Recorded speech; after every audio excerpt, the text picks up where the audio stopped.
Motorhead, thanks for sending it in, buddy. You actually are going to have a pretty easy fix here.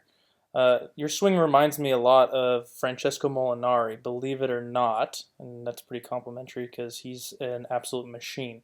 But your issues is probably especially with irons too. If I had to guess with irons, it's probably going to be very heavy. It means you're taking a lot of ground, maybe a lot off the toe. Maybe the club kind of comes off or the ball comes off very short and weak. But a lot of that I think is due to setup. Obviously, what we're trying to do is we're trying to obviously approach the ball a little bit from the inside. That's obviously the main goal. And you're kind of making that a little bit difficult on yourself just through the setup. So if we take a look at your setup, there's three things that I look at from this. This is called face on, aka the caddy view. The first thing I look at is hips. So here's your hip line. And then if we make another color line to signify our chest, this is your point, you can see that your chest is ahead of your hips. And then the third line that I draw is the ball line. So we have three completely different lines. Your hips are ahead of your chest is ahead of your hips, which is then making you go out towards the red line to try to reach for it, which is going to make the club move extremely across. Extremely. Now, if we go over here and look at Francesco Molinari, let's look at his hips. Go down. His chest is directly on top of his hips, if not a little bit back, because we're hitting a driver and we're trying to get this thing to move up. So if our chest can be slightly behind our hips, that'd be perfect. And then if we go over here and look at the ball, it's going to be barely ahead. But look how similar those lines are. That's actually allowing him to turn around himself without having any manipulation. If you look at yours compared to his, you're having to move a lot and reach for that ball, really. And that's going to force your path, again, to go directly left.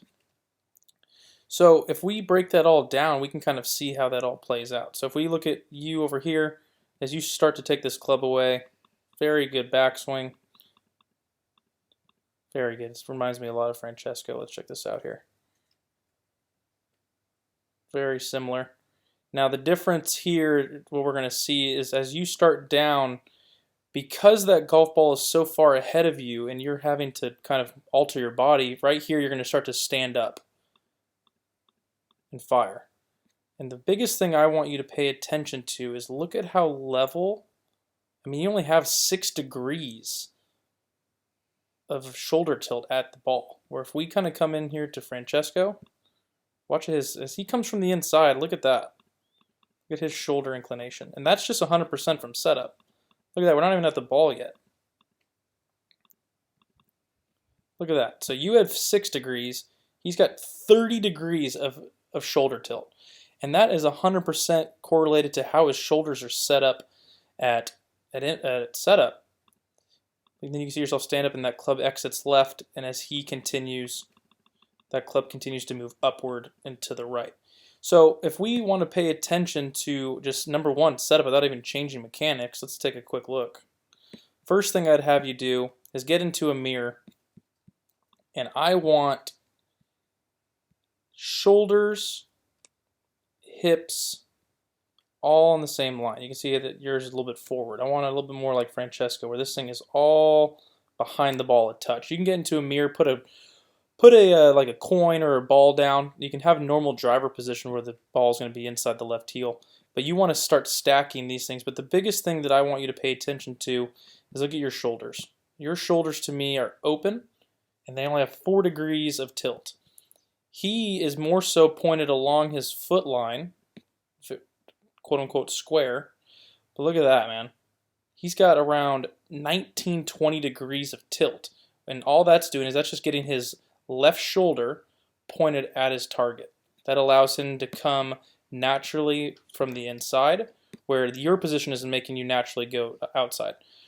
I think you can make the easiest change just through setup without having to change wrist, grip, swing, just through setup. So again, I would suggest you get into a mirror, picture a ball or a point in the center of your chest and your hips, and I want those 2 points to be on top of each other. If anything, I want you just like Francesco, where the shoulders are a touch behind it. So again, I'm going to show this to you. Here's the hip line, and here is his shoulder line. Look at that. So pretty much on top of each other, if not slightly behind. Biggest thing is shoulders. You got to square those shoulders up, and from there, that's going to allow you to kind of fire from the inside. Hopefully that helps, buddy. Hopefully you like it. Let me know how it works.